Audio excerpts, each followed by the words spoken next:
questão de medicamento. E aqui um outro parênteses, a história da cloroquina. É isso? Então, a cloroquina, nós já monitorávamos isso desde a primeira produção que tivemos lá atrás, o primeiro paper, ainda no mês de fevereiro. E havia indícios, e continuamos como indícios. São poucos pacientes tratados, não sabemos se o medicamento foi decisivo ou não para o caso, precisa ser feito em maior escala.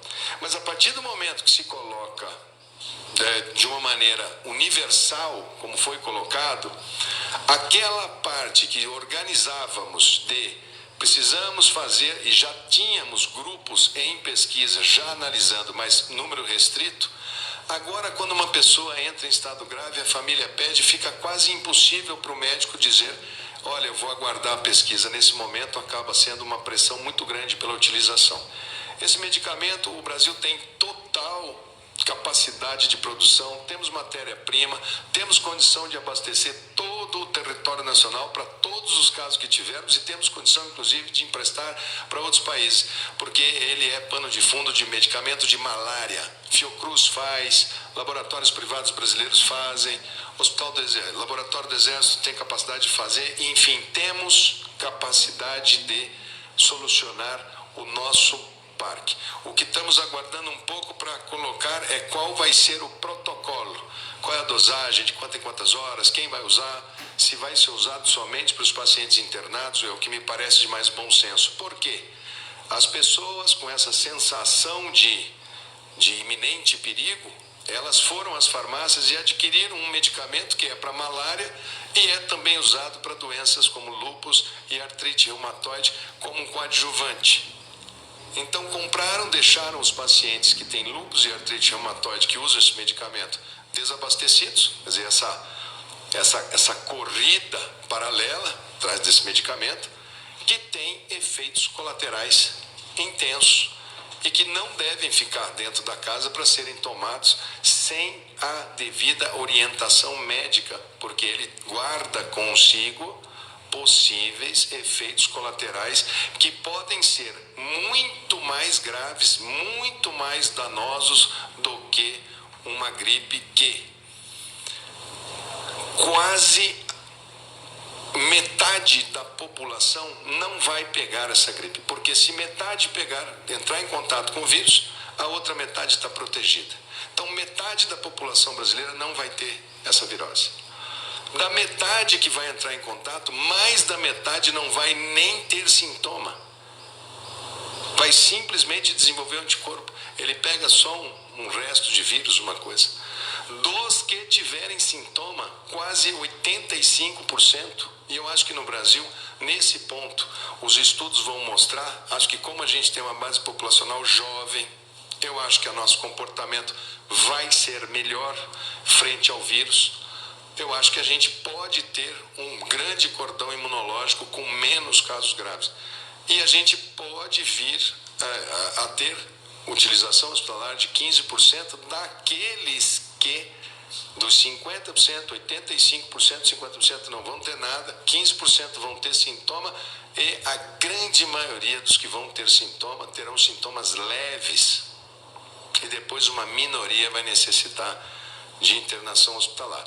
O problema é que isso, se acontecesse distribuído no ano, nós não teríamos problema nenhum. Isso seria mais um resfriado, uma gripe forte, uma pneumonia que afeta os nossos idosos e que nós vamos solucionar no dia que tivermos uma vacina competente. Esse seria a história disso. Como nós não temos e ninguém tem imunidade, isso está acontecendo de uma maneira abrupta e vai levar muita gente ao mesmo tempo ao sistema de saúde. É como se você tivesse uma geladeira na sua casa e de repente todo o quarteirão precisasse da sua geladeira para guardar alguma coisa. Ela não cabe. Então nós precisamos agora ganhar o tempo necessário e nós estamos expandindo o nosso sistema. Nosso sistema está agora alargando. O SUS agora está aumentando a sua capilaridade. O número de leitos vão aparecendo. o número de CTIs vão aumentando. E nós vamos monitorando. Se apertar um pouco aqui, aumentamos um pouco mais a oferta de equipamentos aqui. Vamos administrando o país como um todo, vendo o cenário nacional para que nós possamos fazer disso a transição menos impactante para todos nós. Não adianta querer fazer as coisas sem planejamento.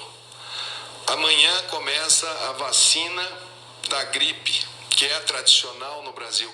Ela não protege contra coronavírus. Portanto, não imagine que preciso tomar essa vacina porque essa vacina é do corona. Não tem nada a ver. O problema é que você tem uma série de outros vírus, velhos conhecidos nossos do Brasil, que todos os anos levam milhares de pessoas aos atendimentos médicos, são os vírus respiratórios, e que levam muitos à internação hospitalar e que causam muitos óbitos também. H1N1, que era aquele da epidemia, teve a vacina, mas ele continua circulando, causando casos aqui e acolá. Influenza A, influenza B, pegando os mesmos perfis de pacientes que pegam corona, quer dizer, causando desgaste principalmente naquelas pessoas que têm quimioterapia, pessoas que têm sistema imunológico diminuído, doenças associadas. Esses são os mesmos que acabam tendo uma evolução não boa por parte dessa doença. Então, para esses pacientes, nós iniciaremos amanhã acima de 60 anos e para os profissionais de saúde. Por quê? Porque no momento são aqueles idosos. Se eu os protejo, eu tenho menos casos de influenza, menos casos de H1N1. Ou seja, eu diminuo a chance de um paciente desse. Eu evito aquele que eu já tenho a vacina. Portanto, nós vamos vacinar 60 anos acima, idosos. E os profissionais de saúde. Por quê? Porque eu necessito